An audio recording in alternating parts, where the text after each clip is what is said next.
तो बच्चों आज के लेक्चर के अंदर अपन एक बहुत ही महत्वपूर्ण राशि पढ़ने वाले हैं जो है विद्युत फ्लक्स। ठीक है, तो स्टार्ट करते हैं अपन टाइम खराब नहीं करके। विद्युत फ्लक्स, देखो आपको पिछले लेक्चर के अंदर अपन ने विद्युत बल रेखाओं के बारे में बात की थी, है ना। विद्युत क्षेत्र को प्रदर्शित करने के लिए विद्युत बल रेखाएं आती हैं। अब देखो विद्युत बल रेखाएं जब कोई आपने मान लो विद्युत क्षेत्र के अंदर कोई पृष्ठ रख दिया, जैसे कोई विद्युत क्षेत्र है, भाई विद्युत क्षेत्र निकल रहा है, ऐसे निकल रहा है, किसी धनावेश से विद्युत बल रेखा निकल रही है और आपने इसके अंदर एक कोई पृष्ठ रख दिया, विद्युत क्षेत्र के अंदर कोई पृष्ठ रख दिया, कोई काल्पनिक मन से कोई पृष्ठ रख दिया या ऐसा कोई पृष्ठ रखा हुआ है, तो ये विद्युत बल रेखा इस पृष्ठ को काटते हुए निकलेगी, भाई निकलेगी बाहर की तरफ निकलेगी। तो कितनी ज़्यादा बल रेखा इसको काटते हुए निकल रही है। अगर आप जैसे इस चित्र में बल रेखाओं की संख्या गिनो, 1, 2 और 3 बल रेखाएं दिख रही है आपको, ठीक है। तो कितनी बल रेखाएं निकलेगी, जितनी ज़्यादा बल रेखाएं निकलेगी इसका मतलब वो सघन होगा, उस पृष्ठ के अंदर से विद्युत क्षेत्र बहुत ज़्यादा निकल रहा है। विद्युत बल रेखाएं जितनी ज़्यादा होगी यानी वो पास पास होगी, और पास पास होगी यानी ज़्यादा बल रेखाएं निकलेगी, वो उस जगह पे ऑब्वियसली है कि भाई विद्युत क्षेत्र की ज़्यादा बताएगी, विद्युत क्षेत्र वहाँ पर ज़्यादा है, ठीक है ना। तो किसी पृष्ठ को आप रख दो और उसके अंदर से कितनी विद्युत क्षेत्र की रेखाएं निकल रही है, उन विद्युत बल रेखाओं की जो संख्या है उसी संख्या को प्रदर्शित करता है ये विद्युत फ्लक्स। बाकी इसकी परिभाषा थोड़ी सी भिन्न है, थोड़ा सा हम चेंज करेंगे, थोड़ा सा हल्का सा, ठीक है। तो अपन बात करते हैं विद्युत फ्लक्स, ठीक है बच्चों। तो अपन सबसे पहले परिभाषा पढ़ेंगे विद्युत फ्लक्स की क्या होती है। विद्युत क्षेत्र में रखें या विद्युत क्षेत्र में स्थित किसी पृष्ठ के लंबवत, कैसे लंबवत, ये शब्द एक जोड़ना है हमें, लंबवत गुजरने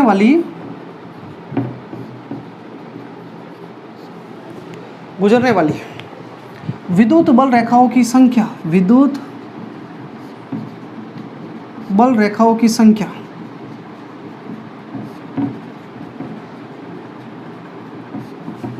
क्या कहलाती है, विद्युत फ्लक्स कहलाती है। विद्युत फ्लक्स कहलाती हैं, इलेक्ट्रिक फ्लक्स, फ्लक्स को फ्लक्स ही कहते हैं इंग्लिश में भी, फ्लक्स कहलाती हैं, ठीक है। अब इस विद्युत फ्लक्स को जो प्रदर्शित करता है अपन, जो इसका संकेत होता है वो फाई होता है। क्या होता है, फाई, और नीचे छोटा सा ई लिख लेते हैं। ई का मतलब है विद्युत क्षेत्र, ये ई लिखा है, ई गुणा में नहीं है भाई। फाई का मतलब फ्लक्स है और ई का मतलब विद्युत फ्लक्स है। आगे हम चुंबकीय फ्लक्स भी पढ़ने वाले हैं, लेकिन अब हम सिंप्लिसिटी के लिए, हम थोड़ा सा अपन सरलता के लिए इस ई को हटा देंगे, अपन खाली फाई लिखेंगे, क्योंकि हमारा पूरा चैप्टर विद्युत क्षेत्र का ही है, तो इसलिए कहीं समस्या ही नहीं। चुंबकीय क्षेत्र तो अभी आने वाला है नहीं, तो इसलिए अपन खाली इसको पूरा फाई से प्रदर्शित करेंगे, ठीक है। तो जैसे देखो भाई, ये कोई एक पृष्ठ है, ठीक है, इसको मैंने विद्युत क्षेत्र के अंदर रख दिया इस पृष्ठ को। अब आपको एक चीज़ के बारे में पता होना चाहिए, ये देखो ये चीज़ जो चित्र बना है इसमें मैंने ये पृष्ठ ऐसे स्थित है, ऐसे इस तरीके से स्थित है, मैंने ऐसे थोड़ा यूँ गोल टेढ़ा बनाया ना, ये पृष्ठ ऐसे स्थित है, यानी ये जो बोर्ड है इस बोर्ड के लंबवत है, ठीक है। और अगर मैं इसको ऐसे बनाता ना, ऐसे, तो ये पृष्ठ ऐसे स्थित होता भाई, ऐसे यानी ऐसे स्थित होता। तो देखो आपको एक चीज़ के बारे में पता होना चाहिए, जैसे मेरे पास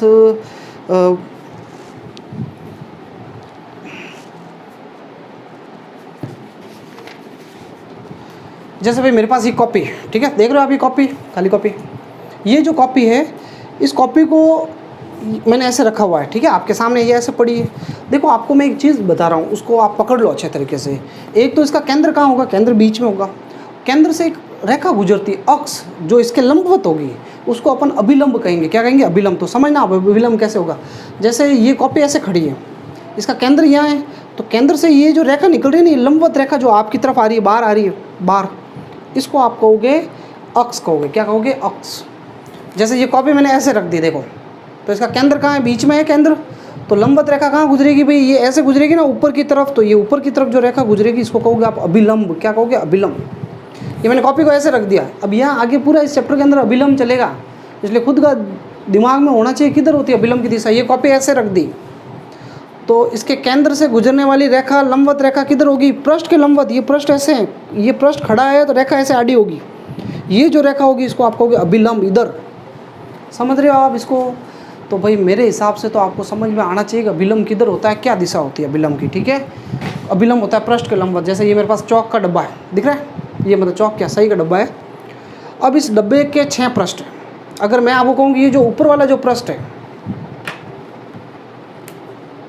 यार समझ लो यार, इतना दुखी मत करो आप। देखो ये पृष्ठ है, अब मैं कहूँ इस पृष्ठ का अभिलंब किधर है, लंबवत रेखा किधर है, तो ये पृष्ठ ऐसे पड़ा है आड़ा ऐसे, तो इसका लंबवत रेखा कहाँ होगी, यूँ ऊपर ही होगी, बाहर की तरफ ही होगी, ऐसे ऐसे बाहर की तरफ होगी, यूँ बाहर निकलती हुई, इसको कहेंगे अभिलंब। चलो मुझे यूँ बताओ कि ये जो नीचे वाला पृष्ठ है, ये नीचे वाला, ये नीचे वाला, इसका अभिलंब कहाँ होगा, यूँ नीचे की तरफ होगा, नीचे नीचे होगा ना अभिलंब, नीचे। अभिलंब बाहर की तरफ होगा और एकदम लंबवत होगा। चलो इसका अभिलंब बताओ भाई, ये वाला पृष्ठ, ये वाला, अरे दिख तो रहा है चौक का डब्बा, कहाँ होगा अभिलंब इसका, इसका अभिलंब इधर होगा, क्योंकि पृष्ठ ऐसे खड़ा है, ऐसे खड़ा है, तो अभिलंब ऐसे लंबवत होगा। यानी बच्चों समझ लो इसको, जैसे ये ऐसे घनाकार, ऐसे कोई ये ऐसे मेरे पास सही का डब्बा था, तो हर पृष्ठ के लंबवत जो रेखा होती है उसको आप अभिलंब कहोगे। जैसे ये वाला जो पृष्ठ था, इसका अभिलंब किधर है, इधर की तरफ। इस वाले पृष्ठ का अभिलंब किधर है, इधर की तरफ। ये ऐसे पड़ा है पृष्ठ, ये ऐसे पड़ा है, तो इसका अभिलंब कहाँ होगा, ऊपर, इसका नीचे की तरफ होगा। और इसका अभिलंब कहाँ होगा, ये वाला जो, ये वाला अभिलंब, ये वाला क्या कहाँ होगा, ये बाहर की तरफ होगा। पृष्ठ के लंबवत, ये जैसे ये मेरे पास सही का डब्बा है, इसका इधर की तरफ होगा अभिलंब, इस पृष्ठ का, ठीक है। तो अभी ये जो मैंने चित्र बनाया इसमें ये ऐसे पड़ा है, तो ये ऐसे पड़ा, तो इसका अभिलंब कहाँ होगा, तो इसका अभिलंब जो होगा वो ऊपर की तरफ होगा। ये ऐसे पड़ा है ऐसे, तो अभिलंब जो है यूँ ऊपर की तरफ होगा, केंद्र से गुजरता है, ठीक है। तो बच्चों ये जो अभिलंब मैंने बनाया, ये अभिलंब, इस अभिलंब की दिशा में इसका पृष्ठ का क्षेत्रफल होगा। क्षेत्रफल वैसे अदिश राशि है, पर अपन यहाँ पे क्षेत्रफल को एक सदिश राशि लेंगे, और क्षेत्रफल की दिशा अपन किसके अनुदिश लेंगे, अभिलंब के अनुदिश लेंगे, अभिलंब। तो अभी ये छोटा सा क्षेत्रफल है, छोटा सा क्षेत्रफल लिया है मैंने, इस छोटे से क्षेत्रफल का नाम है ds। s का मतलब क्षेत्रफल, सरफेस, पृष्ठ, और d लगाने पे छोटा सा क्षेत्रफल, अल्पांश, अल्प क्षेत्रफल। तो ये छोटा सा अल्प क्षेत्रफल है, इसकी दिशा किधर होगी, इस अभिलंब के अनुदिश, ds वेक्टर, ये अल्पांश इधर है। और विद्युत क्षेत्र जो है वो ऐसे निकल रहा है भाई, मैं तो ऐसे बहुत सारी बल रेखाएं निकल रही है, ऐसे बहुत सारी बल रेखाएं निकल रही है, ऐसे आ रही है विद्युत बल रेखाएं। और ये विद्युत बल रेखा है, विद्युत क्षेत्र, इसके साथ कितना, अभिलंब के साथ कितना कोण बना रहा है भाई, थीटा। तो थीटा कोण जो है किसके बीच का कोण है, विद्युत क्षेत्र और अभिलंब के बीच का कोण है, ठीक है। तो देखो आपको मैंने कहा कि पृष्ठ के लंबवत गुजरने वाली बल रेखा है, क्या ये लंबवत गुजर रही है क्या, विद्युत क्षेत्र इधर गुजर रहा है, लंबवत है क्या, लंबवत तो है नहीं, पृष्ठ ऐसे पड़ा है तो लंबवत तो ये है, और विद्युत क्षेत्र जा रहा है ऐसे, तो मैं इस विद्युत क्षेत्र का इधर की तरफ घटक लूँगा। तो घटक जिधर थीटा होता है उधर घटक का नाम होगा भाई कॉस थीटा। क्या होता है, कॉस थीटा। अब आपको कह देगी इतने से पृष्ठ से कितनी बल रेखाएं गुजर रही है, हालांकि इस चित्र में तो मैंने 2 रेखाएं बनाई, बाकी बहुत सारी रेखाएं होगी भाई। तो अब ये विद्युत क्षेत्र इधर है, इसका इधर घटक होगा, इसको अब इधर विद्युत क्षेत्र था, इसको मैंने टुकड़े में तोड़ दिया, अब इसको भूल जाओ, ई को भूल जाओ, अब तो इसका घटक हो गया ई कॉस थीटा। लंबवत वाला भाग देखना है, तो ई का लंबवत घटक हो गया ई कॉस थीटा। अब देखो ये विद्युत क्षेत्र जो है वो एकांक, एक मीटर क्षेत्रफल से कितनी बल रेखा गुजर रही है, अगर आपसे पूछे 1 मीटर से, तो आप कहोगे ई कॉस थीटा। 1 मीटर से बल रेखा कितनी गुजर रही है, ई कॉस थीटा। ये जो विद्युत क्षेत्र होता है वो एकांक बल रेखाओं को बताता है, एकांक पृष्ठ वाली। तो 1 मीटर से गुजर रही है ई कॉस थीटा, तो 2 मीटर से कितनी गुजरेगी, 2 से आप गुणा कर दोगे, 2 ई कॉस थीटा। 3 मीटर से कितनी गुजरेगी, तो 3 से गुणा कर दोगे। तो मुझे तो चाहिए इस ds क्षेत्रफल से कितनी बल रेखा गुजर रही है, तो 1 से गुजर रही है ई कॉस थीटा, तो ds से कितनी गुजरेगी, तो गुणा कर दो दोनों को, कुल बल रेखाओं की संख्या आ जाएगी। तो आपको अगर मैं कहूँ इस इतने से पृष्ठ से कितनी बल रेखाएं गुजरेगी, और बल रेखाओं की जो संख्या, लंबवत बल रेखाओं की संख्या, उसको आप कहते हो विद्युत फ्लक्स। तो देखो अल्प क्षेत्रफल ds से गुजरने वाली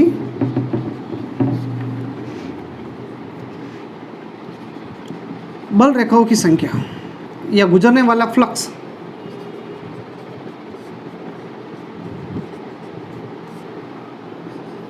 फ्लक्स को भाई अपन फाई से प्रदर्शित करते हैं। बाकी छोटा सा क्षेत्रफल का फ्लक्स निकाल रहा हूँ, इसलिए मैंने डी फाई लिख लेता हूँ, और नीचे ई नहीं लगाऊंगा अब, क्योंकि ई का मतलब चुम विद्युत क्षेत्र ही है। तो अगर आपको देखो भाई एक पृष्ठ से कितनी बल रेखा गुजरी है, लंबवत कितनी गुजरी है, ई कॉस थीटा। मैंने कहा ना 1 से गुजरी ई कॉस थीटा, तो मुझे तो पूरे ds से चाहिए, तो ds से गुणा कर दो आप, ई ds कॉस थीटा। सही ढंग से लिखो इसको, ई ds पास लिख लिया और कॉस थीटा। ये d इंटू एस नहीं है, ds पूरा एक साथ है, ये चलो मैंने लिख लिया। अब भाई चलो ठीक है, आपने ये तो चीज़ लिख ली, लेकिन कॉस थीटा जब भी आता है तो आपने 11वीं में पढ़ा हुआ है, अदिश गुणनफल, बिंदु गुणनफल काम आता है। तो मैं यहाँ बीच में डॉट लगा देता हूँ और कॉस थीटा को हटा देता हूँ। ए डॉट बी का सूत्र आपने पढ़ा होगा 11वीं में, ए डॉट बी का सूत्र होता है ए बी कॉस थीटा। तो कॉस थीटा को हटाना है तो ए और बी के बीच में डॉट लगा दो, अदिश गुणनफल लगा दो आप। तो यहाँ मैंने डॉट लगा दिया, तो ये मेरे सूत्र आ गया, ठीक है। लेकिन ये कोई काम का सूत्र नहीं, ये तो छोटे से पृष्ठ से, मुझे तो पूरे क्षेत्रफल से चाहिए। पूरा क्षेत्रफल है भाई एस, तो इस पूरे क्षेत्रफल से कितना फ्लक्स गुजरेगा।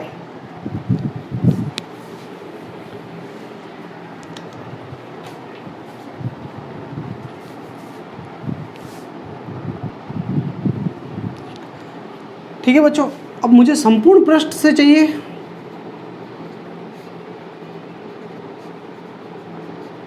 विद्युत फ्लक्स।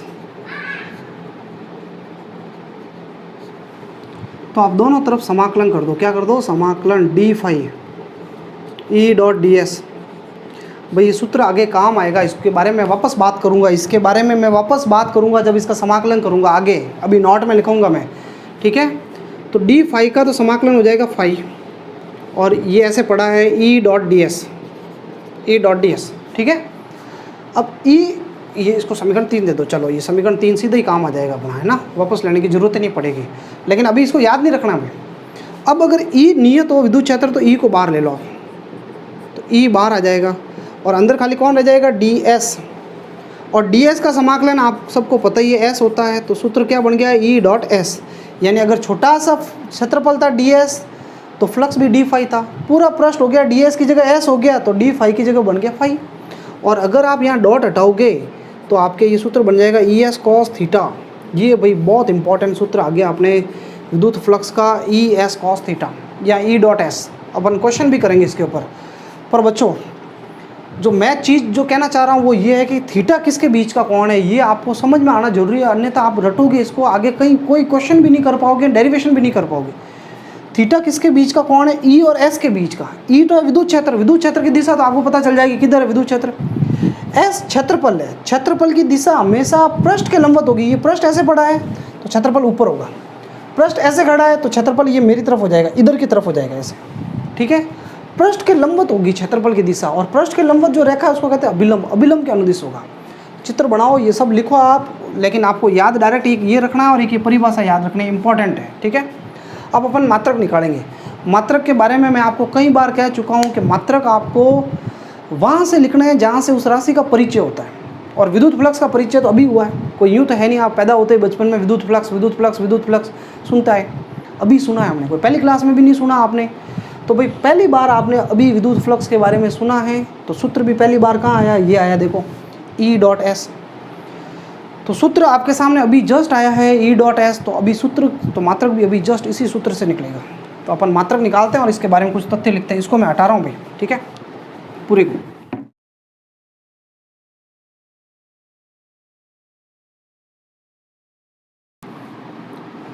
अब हम बात करते हैं संबंधित तथ्य, महत्वपूर्ण तथ्य है, खाली तथ्य नहीं है, बहुत ही महत्वपूर्ण है, इंपॉर्टेंट है, ठीक है। सबसे पहली बात तो किसके महत्वपूर्ण तथ्य हैं? विद्युत फ्लक्स के बारे में बात कर रहे हैं हम, ठीक है। सबसे पहली बात तो ये है कि भाई ये एक इसका मात्रक क्या होगा। चलो पहले मात्रक देख लेते हैं, ऐसा ही मात्रक। तो इसका फाई का सूत्र था ई डॉट एस या ई एस कॉस थीटा भी कह दो। तो ई विद्युत क्षेत्र का मात्रक आपने देखना पीछे पड़ा है न्यूटन बटा कूलम, ठीक है। फाई का मात्रक निकाल रहा हूँ मैं, फाई का मात्रक, तो ई का मात्रक तो है न्यूटन अपॉन कूलम। एक क्वेश्चन मात्रक पे बनेगा, इसलिए जितनी भी राशि है सबके मात्रक याद होने चाहिए। और क्षेत्रफल का मात्रक होता है मीटर स्क्वायर, तो एक तो ये आ गया। और भाई मैं ये भी बता देता हूँ आपको कि आप आगे पढ़ोगे, ई का एक दूसरा मात्रक भी होता है वोल्ट पर मीटर, और एस का होता है मीटर स्क्वायर। तो ये मीटर से मीटर कट गया, वोल्ट इंटू मीटर, ये भी एक मात्रक होता है। ये भी लिख सकते हो आप, ये इतना बड़ा ये भी लिख सकते हो, ठीक है। पहली चीज़ हो गई। दूसरा, विद्युत फ्लक्स एक अदिश राशि है। कैसी राशि है? अदिश राशि भी। अभी तक आपने जो भी राशियाँ पढ़ी है मेरे ख्याल से वो सब सदिश आई थी, और ये पहली राशि आई है जो कैसी है? अदिश। हाँ, एक और आया था आवेश, आवेश अदिश राशि था, और अब ये आया है विद्युत फ्लक्स जो है वो एक अदिश राशि है। तो अदिश राशि को जब जोड़ते हैं तो अपन को बीजगणितीय नियम द्वारा योग करेंगे। इसका जो योग करेंगे, जोड़ेंगे ना, बीजगणितीय योग करेंगे।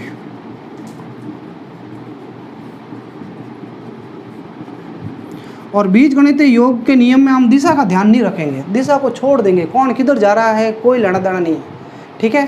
तो ध्यान क्या चीज़ रखेंगे हम, वो अभी आपको आगे पता चलेगा, ठीक है। तीसरी बात, तीसरी महत्वपूर्ण बात, अदिश राशि तो है ही। अगर एक धनावेश रखा आपने, धनावेश किसी पृष्ठ के अंदर धनावेश रखा है, धनावेश से विद्युत बल रेखा बाहर निकल रही है, विद्युत बल रेखा धनावेश से बाहर निकलती है, तो धनावेश से विद्युत बल रेखा बाहर निकलेगी तो फ्लक्स भी देखो बाहर निकल रहा है। तो अगर फ्लक्स बाहर निकलता है, निर्गत फ्लक्स होता है तो धनात्मक लेना है। कैसा फ्लक्स है? निर्गत फ्लक्स, निर्गत यानी बाहर निकलने वाला है ना, या धनावेश के कारण।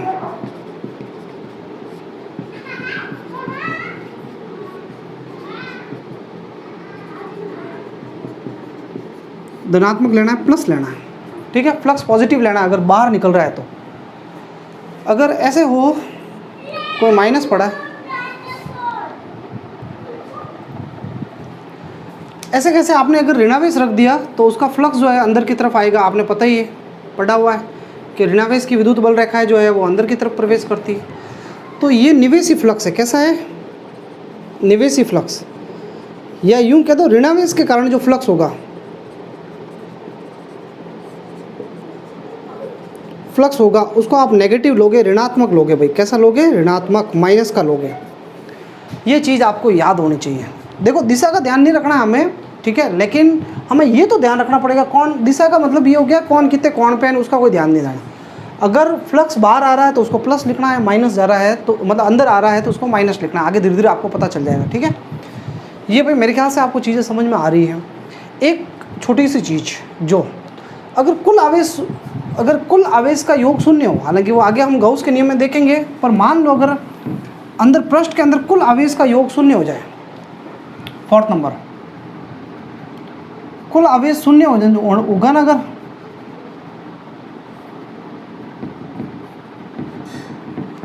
फ्लक्स भी शून्य होगा, ठीक है ना, फाई का मान भी क्या होगा? 0 होगा। जैसे उदाहरण के तौर पे ये कोई पृष्ठ है, एक +2 कूलाम पड़ा है, एक +3 कूलाम पड़ा है और एक -5 कूलाम या 5 क्यू आवेश पड़ा है। कूलाम क्या, क्यू कह दो, बोले कूलाम भी कह दो। कुल आवेश कितना भाई जोड़ो तो 2 + 3 5 प्लस का 5 और माइनस का 5 क्यू मिलकर कितना हो गया? 0। तो कुल आवेश ही 0 है तो कुल फ्लक्स का मान भी कितना होगा? 0। अब लास्ट एंड फाइनल 5वीं नंबर चीज़ मैं बता देता हूँ। 5वीं नंबर जो आपको ध्यान रखना, अगर विद्युत क्षेत्र नियत नहीं हो, ठीक है, यदि विद्युत क्षेत्र नियत नहीं हो, ठीक है ना, तो बंद पृष्ठ से निर्गत फ्लक्स,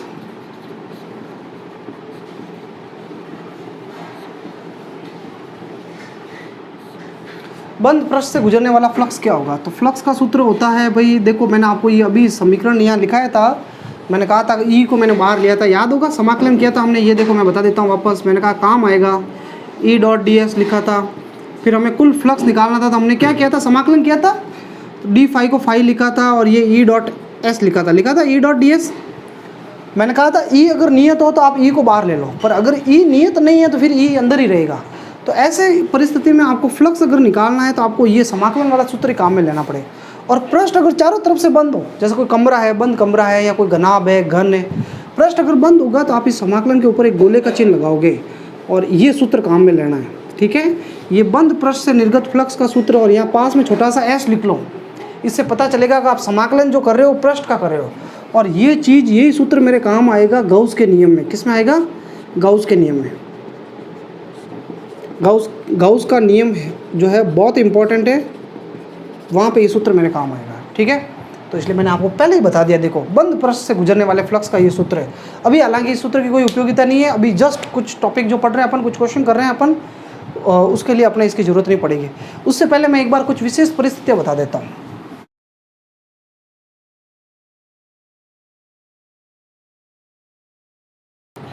देखो बच्चों, विद्युत फ्लक्स आप अच्छे से पढ़ लो इसको, ताकि आप आगे जब आएगा चुंबकीय फ्लक्स आएगा तो वो चीज़ इसकी जैसी जैसी है, यहाँ विद्युत क्षेत्र चल रहा है वहाँ चुंबकीय क्षेत्र होगा, ठीक है।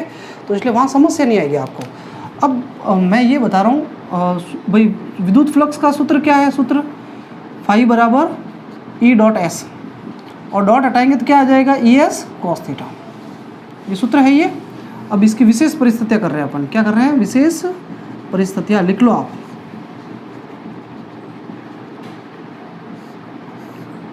पहली स्थिति फर्स्ट, अगर थीटा का मान 0,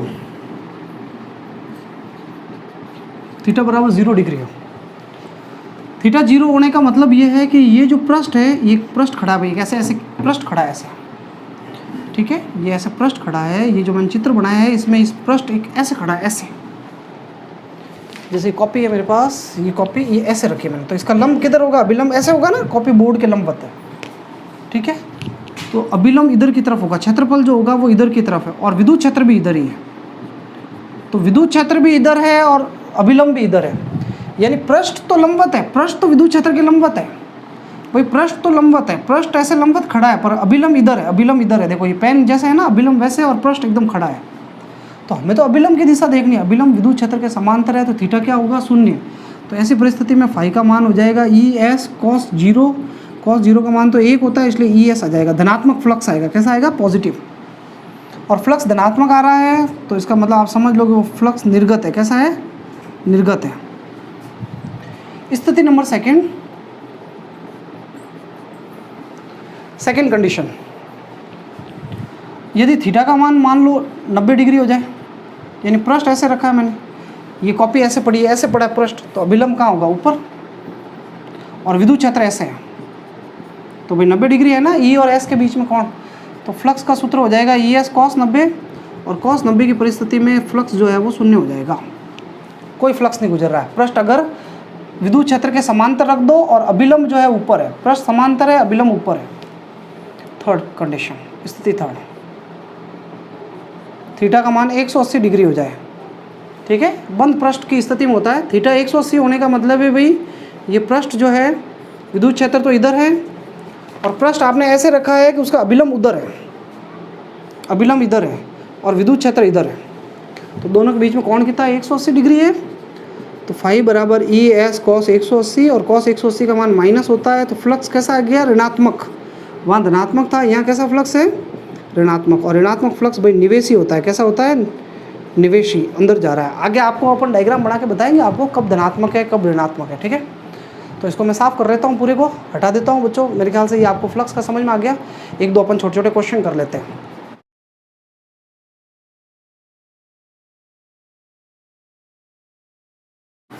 ठीक है। क्वेश्चन एग्जांपल्स करवा देता हूँ मैं, लैंग्वेज आप खुद लिख लेना जो मैं बोल रहा हूँ। जैसे इस तरीके का क्वेश्चन हो कि माना एक पृष्ठ जिसका क्षेत्रफल s बराबर 2 i cap plus 3 j cap minus k cap metre square हो, किसी विद्युत क्षेत्र, एक समान विद्युत क्षेत्र i cap plus j cap plus 5 k cap newton upon coulomb में स्थित है, ठीक है। ये पृष्ठ है, विद्युत क्षेत्र में स्थित है, तो फ्लक्स की गणना करो, फ्लक्स ज्ञात करो, निर्गत फ्लक्स ज्ञात करो। इस तरीके का क्वेश्चन होता है, कैसे करोगे आप, तो सदिश रूप में दिया हुआ है ई और एस, तो सूत्र हमें ये लगाना E S cos theta, sorry E dot S, E कितना दिया हुआ है 2 I cap plus 3 J cap minus K cap, I cap plus J cap plus 5 K cap. अब अदिश गुणनफल आपने 11वीं में पढ़ा हुआ है भाई, समझाया हुआ आपको कि आई के गुणांक का आई के साथ, जे का जे के साथ और के का के के साथ। तो इधर आई का गुणांक कितना है 2 और इधर आई का गुणांक कितना है 1, बीच में प्लस लगाते रहो आप। जे का गुणांक इधर कितना है 3 और इधर जे का गुणांक कितना है 1, के का गुणांक इधर है -1 और इधर के का गुणांक है 5, तो 2 × 1 2 हो जाएगा, 3 और -5, ये तो 0 हो गया भाई, 0, कोई फ्लक्स नहीं गुजरेगा, ठीक है। बिल्कुल ईजी क्वेश्चन था। एक और क्वेश्चन करते हैं। क्वेश्चन कह रहा है कि एक वर्ग है जिसकी भुजा जो है, भुजा 5 सेंटीमीटर है, कितनी है 5 सेंटीमीटर है, और एक समान विद्युत क्षेत्र जिसका मान है 10 न्यूटन बटा कूलम में 30 डिग्री के कोण पर स्थित है। कितने डिग्री के कोण पर स्थित है, पृष्ठ 30 डिग्री के कोण पर स्थित है। वर्ग जिसकी भुजा ये है, विद्युत क्षेत्र से 30 डिग्री के कोण पर स्थित है। फ्लक्स की गणना करो, फाई ज्ञात करो, ठीक है। इस क्वेश्चन को कैसे करोगे आप, देखें बच्चों, ये कंफ्यूज कर रहा है क्वेश्चन आपको, पर होना नहीं है। हालांकि थीटा दिया हुआ है लेकिन आप सीधा इसको थीटा नहीं लोगे, ये क्वेश्चन कह रहा है पृष्ठ जो है ना, पृष्ठ वर्ग 30 डिग्री का कोण बना रहा है। यानी कहने का मतलब जैसे एक वर्ग है भाई, ये देखो बच्चों, ये एक वर्ग है, ठीक है। इसका अभिलंब कहाँ होगा? अभिलंब लंबवत होगा, क्षेत्रफल इसका कहाँ होगा? लंबवत ही तो होगा क्षेत्रफल। और विद्युत क्षेत्र जो है वो ऐसा है, ये विद्युत क्षेत्र है। क्वेश्चन कह रहा है विद्युत क्षेत्र इस पृष्ठ के साथ, इसके साथ, पृष्ठ के साथ है ना कोण बना रहा है 30 डिग्री। अब इसने कंफ्यूज करने के लिए आपको कहा कि ये विद्युत क्षेत्र पृष्ठ के साथ 30 डिग्री कोण बना रहा है, पर मुझे पृष्ठ के साथ नहीं चाहिए, मुझे अभिलंब के साथ कोण चाहिए, मुझे ये चाहिए, ये होता है हमारा थीटा। तो जब भी ये थीटा निकालना है भाई, ये 90 डिग्री का कोण है, तो थीटा निकालना है तो 90 में से 30 को माइनस करो, 60 डिग्री। थीटा वास्तव में 60 है, 30 नहीं, इसने 30 दिया है। पृष्ठ 30 डिग्री के कोण पे है। अगर ये ऐसे कहता ना कि वर्ग जो है इतनी भुजा है और इस विद्युत क्षेत्र में उसका अभिलंब जो है 30 डिग्री का कोण बना रहा है, अभिलंब अगर बनाता तब हम सीधा थीटा की जगह 30 ले लेते, पर अभी हमें इसने कहा पृष्ठ कोण बना रहा है, तो इसलिए हमें 90 में से माइनस करना पड़ा। अच्छा, वर्ग की भुजा आपको 5 दी है, तो उसका क्षेत्रफल क्या होगा भाई? क्षेत्रफल होता है भुजा का स्क्वायर। तो भुजा दी हुई है 5 और सेंटीमीटर में, सेंटीमीटर को मीटर में बदलने के लिए 10 की घात -2 से गुणा करो। तो भुजा जो आपको दी हुई है 5 सेंटीमीटर, वो 5 × 10 की घात -2 है। तो इसका स्क्वायर कर दो, भुजा का स्क्वायर कर दो। ये एस है भाई, ये 5 नहीं है, ये 5 है। 5 का स्क्वायर हो जाएगा 25 और 10 की घात -2 का स्क्वायर हो जाएगा -4। और विद्युत क्षेत्र आपको कितना दिया हुआ है? ई का मान कितना दिया हुआ है? 10। तो सूत्र लगा दो भाई। अब थीटा कौन दिया हुआ है आपको? थीटा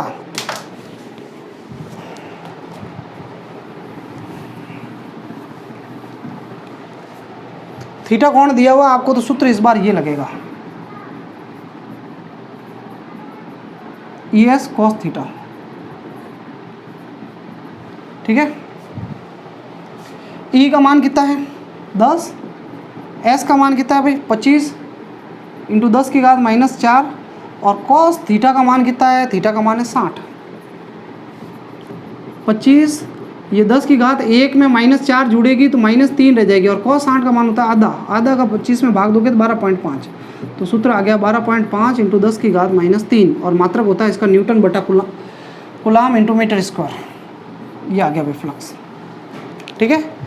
अब बच्चों एक और इम्पॉर्टेंट क्वेश्चन है, कर देता हूँ मैं, जो कि बहुत इंपॉर्टेंट है। एक क्वेश्चन है जिसमें आपको फ्लक्स ज्ञात करना है और एक अर्धगोलाकार, एक अर्धगोला है जो विद्युत क्षेत्र में रखा हुआ है, कुछ इस तरीके से रखा हुआ है। ये अर्धगोला है भाई, ये अर्धगोला है ना, और विद्युत क्षेत्र ऐसे जा रहा है।